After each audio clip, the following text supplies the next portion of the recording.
The Lost City of Gold. El Dorado.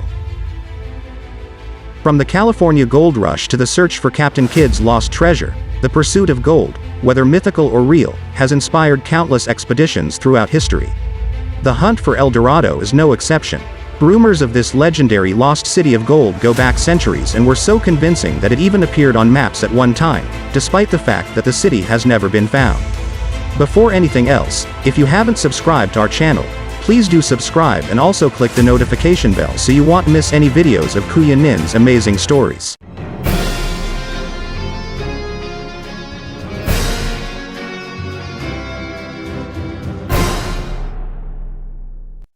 The term, El Dorado, is Spanish for the Golden One, and is connected to the Muisca tribe, also known as the Chibcha tribe, which has existed in central Colombia since the 9th century.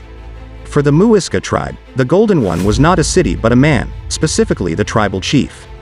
During the initiation ceremony, the new chief would be covered in gold dust and taken out on a raft to the center of Lake Guatavita, where he would cast precious jewels and gold into the lake as an offering to the gods. Other descriptions of the ceremony claim that the chief actually submerged himself in the lake to wash off the gold dust. When the Spanish explorers arrived in the 16th century, they heard tales of the initiation and began to refer to the tribal chief as El Dorado.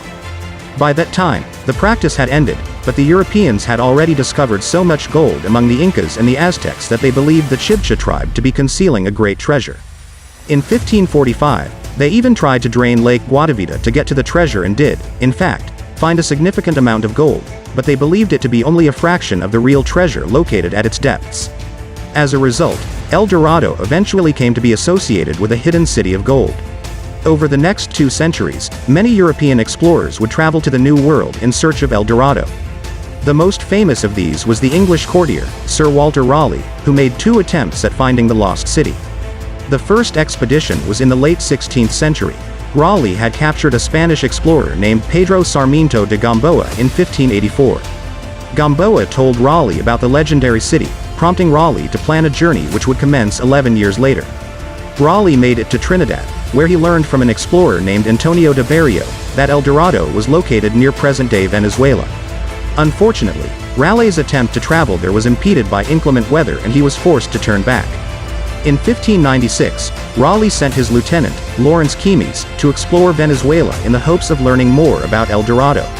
According to Keymis, the city was located near a large lake called Lake Parim. Based on the account of Keymis, Raleigh published 2 books, The Discovery of the Large, Rich, and Beautiful Empire of Guyana, 1596, and The Discovery of Guyana, and the Journal of the Second Voyage thereto, 1606. As a result of these books, Lake Parim and El Dorado began to appear on English maps, with their location falling in the interior of the Guianas. In 1617, Raleigh made a second trip to South America in search of El Dorado. Due to his advanced age, he was unable to travel further than the island of Trinidad, but the rest of the expedition, including his son, Wat Raleigh, and Lawrence Keymis, continued up the Orinoco River. The expedition invaded a Spanish colony and Wat Raleigh was killed in the ensuing skirmish. Keymis returned to Trinidad to deliver the bad news to Sir Walter Raleigh, killing himself after Raleigh refused to grant him forgiveness. Because the expedition had broken a treaty by clashing with the Spanish, Raleigh himself was executed upon his return to England. Failure to find concrete evidence of the existence of El Dorado and Lake Parim led to them gradually disappearing from maps. In the 19th century, German explorer Alexander von Humboldt explored South America and explained the perceived existence of Lake Parim as nothing more than river flooding during the wet season.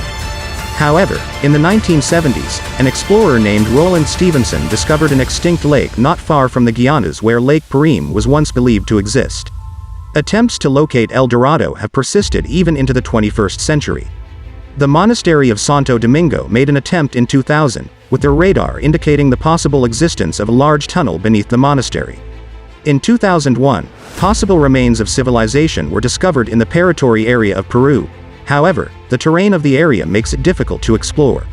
So while El Dorado is unlikely to be reappearing on modern maps, the dream of discovering the City of Gold is far from dead.